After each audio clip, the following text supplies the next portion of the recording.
Halo teman-teman, saat ini kita akan belajar tentang perkalian bilangan bulat.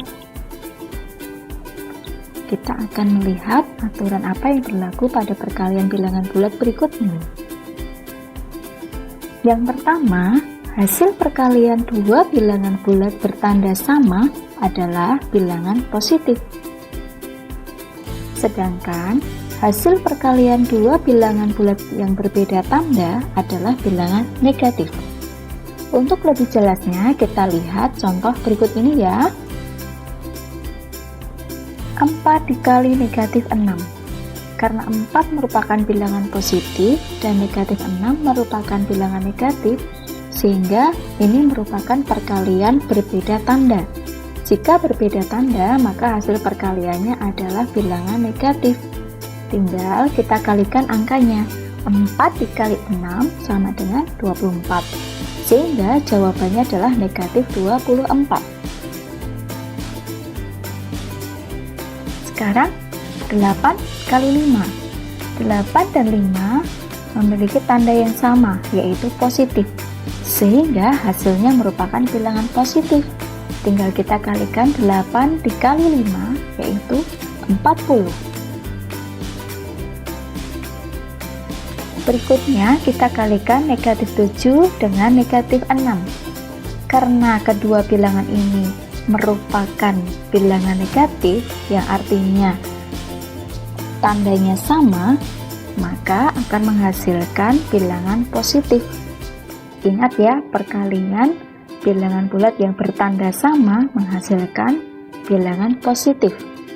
Tinggal kita kalikan angkanya, yaitu 42.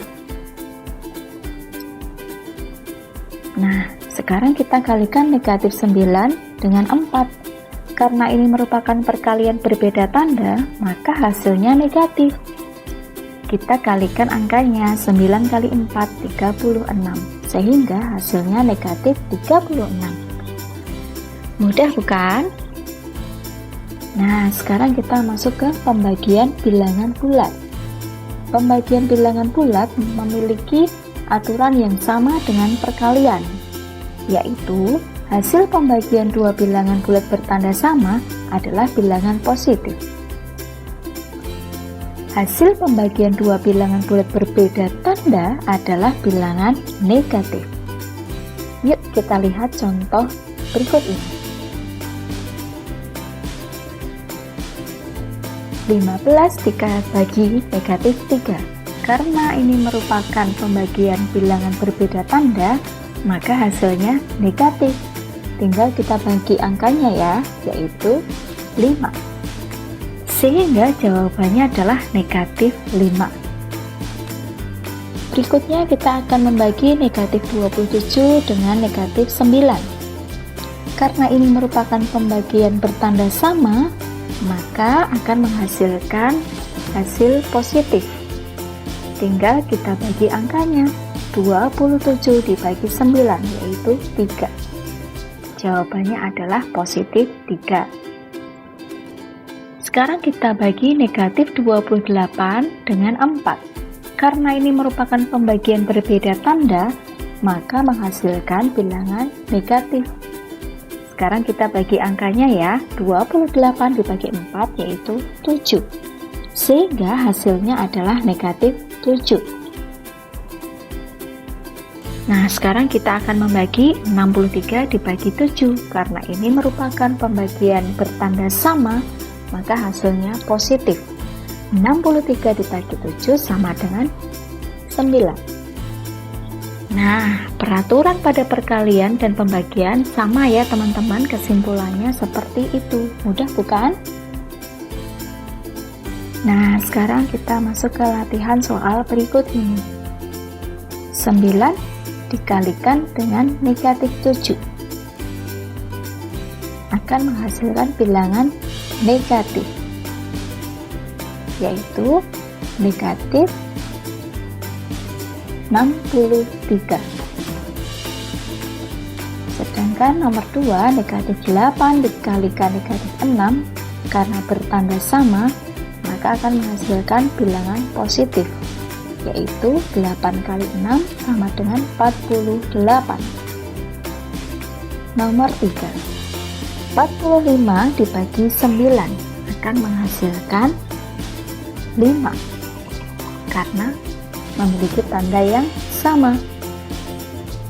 Nomor 4, negatif 72 dibagi 8 karena ini merupakan pembagian bilangan negatif dengan bilangan positif yang artinya berbeda tanda, maka akan menghasilkan negatif, yaitu negatif 9. Nah, ini ya, nomor 1 tadi jawabannya negatif 63. Nomor 2 positif 48. Nomor 3 positif 5.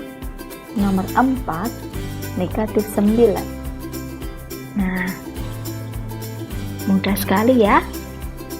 Yuk kita masuk ke berikutnya. Sifat operasi hitung bilangan bulat.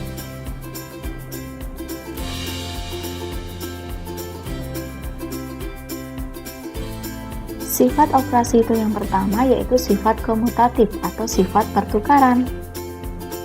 Sifat komutatif hanya berlaku pada operasi penjumlahan dan perkalian. Contohnya, negatif 8 ditambah 10 sama dengan 10 ditambah negatif 8. Jadi 10 dan negatif 8 bertukar tempat.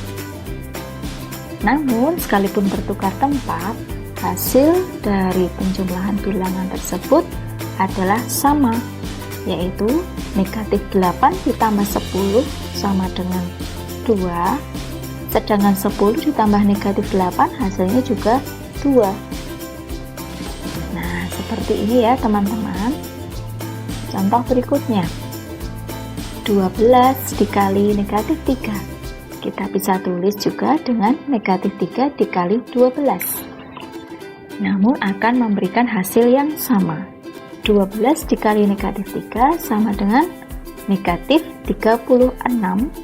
Sedangkan negatif 3 dikalikan 12 hasilnya pun juga negatif 36. Nah, jadi meskipun posisinya ditukar, kita gunakan sifat komutatif akan menghasilkan hasil operasi hitung yang sama. Berikutnya, sifat asosiatif atau sifat pengelompokan.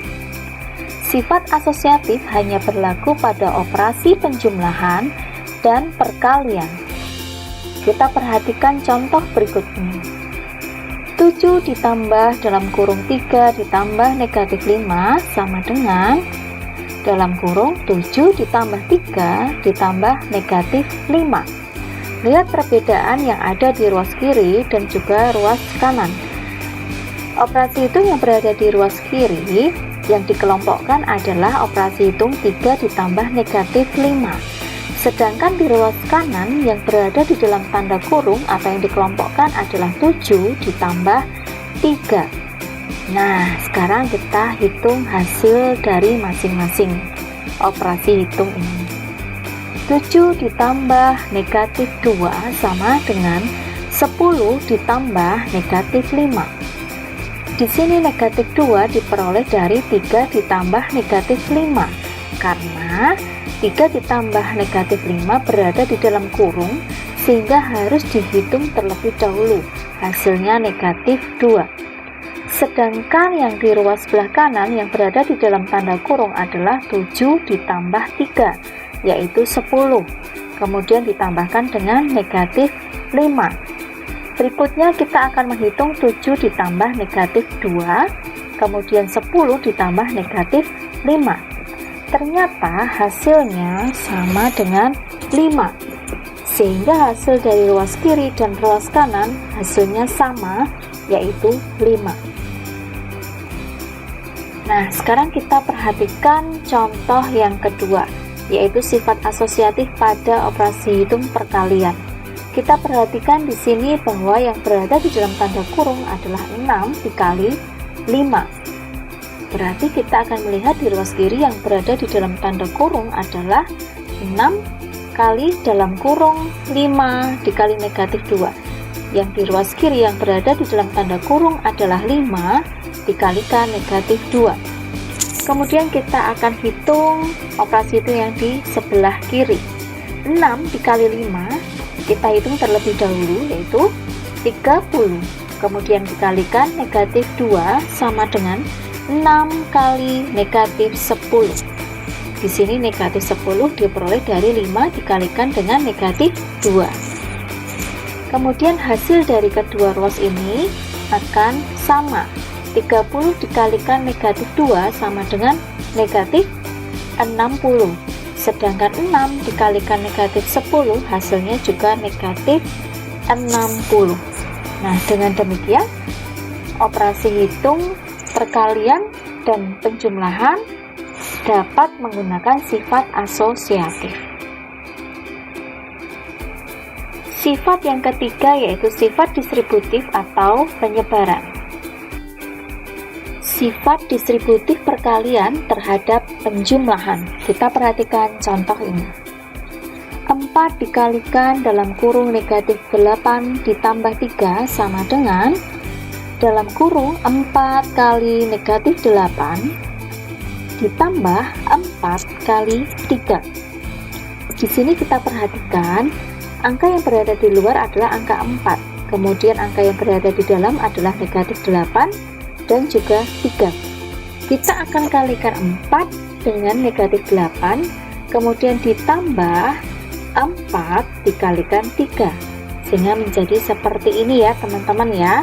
Tanda tambah ini yaitu mengikuti tanda operasi itu yang berada di dalam kurung pada ruas kiri. Selanjutnya kita akan hitung operasi itu yang di ruas kiri, yaitu negatif 8 kita tambahkan dengan 3 terlebih dahulu. Kita tuliskan 4 kali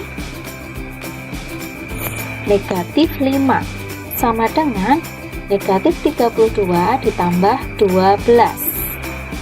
Di sini negatif 8 ditambah 3 hasilnya negatif 5. Sedangkan yang di ruas kanan kita hitung masing-masing ya, yaitu 4 dikalikan negatif 8 hasilnya negatif 32 dan 4 dikalikan 3 hasilnya 12. Kita akan hitung operasi hitung yang di ruas kiri dan juga yang berada di ruas kanan. 4 dikalikan negatif 5 sama dengan negatif 20. Ternyata negatif 32 ditambah 12 hasilnya pun juga negatif 20. Ingat ya teman-teman, menjumlahkan bilangan bulat, karena ini lebih banyak negatifnya maka hasilnya negatif. Kemudian angkanya kita kurangkan, 32 dikurangi 12 yaitu 20. Nah seperti itu ya teman-teman. Nah sekarang yang kedua yaitu sifat distributif perkalian terhadap pengurangan. Perhatikan contoh berikut ini. 6 kali 5 dikurangi negatif 4 kan menghasilkan 6 dikali 5 dikurangi, nah tanda kurang berasal dari ini ya teman-teman, dikurangi 6 dikalikan dengan negatif 4. Kita akan hitung operasi yang berada di ruas kiri, yaitu tanda kurung kita kerjakan lebih dahulu ya teman-teman. Ingat di sini ada pengurangan dan negatif, maka akan berubah menjadi penjumlahan. 6 dikali dalam kurung 5 ditambah 4. Kemudian yang berada di ruas kanan kita hitung masing-masing ya. 6 kali 5 sama dengan 30 dikurangi negatif 24. Nah, sekarang kita akan hitung kembali hasil dari kedua ruas ini. Ingat di sini ada tanda pengurangan negatif sehingga nanti akan berubah menjadi penjumlahan. Sehingga hasilnya adalah 54. Karena 5 ditambah 4 adalah 9. 6 dikali 9 sama dengan 54. Kemudian di sini berubah menjadi 30 ditambah 24 sama dengan 54 juga teman-teman. Nah, seperti itu teman-teman contoh dari sifat distributif. Nah, sekarang kita belajar soal cerita. Contoh pertama, Suhu udara di sebuah puncak gunung pada pagi hari adalah 11 derajat Celcius. Pada siang hari, suhunya naik 15 derajat Celcius. Berapakah suhu pada siang hari? Karena di sini ada kata-kata naik, teman-teman, ada kata-kata naik, maka suhu yang pertama kita akan tambahkan dengan suhu yang kedua. Karena dia naik 15 sehingga kita bisa menulis KM, yaitu kalimat matematika. 11 ditambah 15 yaitu 26. Sekarang kita buat KC-nya. Jadi suhu pada siang hari adalah 26 derajat Celcius. Nah, mudah sekali bukan? Nah, sekarang kita lihat soal cerita yang kedua.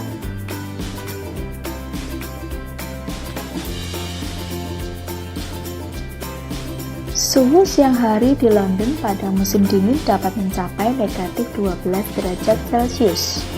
Suhu terdingin pada musim penghujan di Jakarta adalah 18 derajat Celcius. Berapakah perbedaan suhu di kedua kota tersebut? Karena di sini pertanyaannya adalah perbedaan. Perbedaan itu artinya selisih ya teman-teman ya. Nah, jika teman-teman menemui pertanyaan diminta menghitung perbedaan atau selisih, maka aturannya angka yang besar dikurangi angka yang kecil. Perhatikan di sini ya, suhu di London mencapai negatif 12, sedangkan suhu terdingin di Jakarta 18 derajat. Di sini kita lihat angka yang lebih besar adalah sudah pasti positif 18 derajat Celcius, dan angka yang lebih kecil adalah negatif 12 derajat Celcius. Sehingga kita bisa kerjakan, kita tulis KM-nya seperti ini. 18 dikurangi negatif 12. Ingat ya, karena selisih maka tandanya adalah pengurangan. Dikurangi angka yang lebih kecil tadi, yaitu negatif 12. Teman-teman ingat, jika ada pengurangan dan ini negatif, maka akan berubah jadi tambah. Sehingga kita dapat menghitung 18 ditambah 12. Hasilnya adalah 30. Sekarang kita buat kajiannya. Jadi perbedaan suhu di kedua kota tersebut adalah 30 derajat Celcius. Nah, teman-teman paham ya? Sekarang activity 1, teman-teman mencoba mengerjakan latihan soal dari textbook kalian ya. Ada di halaman 11, 14, 15, 16, 18, 21, dan 22. Latihan soal ini diambil dari textbook ESPS Erlangga ya teman-teman. Nah, teman-teman bisa mencoba terlebih dahulu semua latihan soal ini. Kemudian berikutnya akan Miss bagikan kunci jawabannya.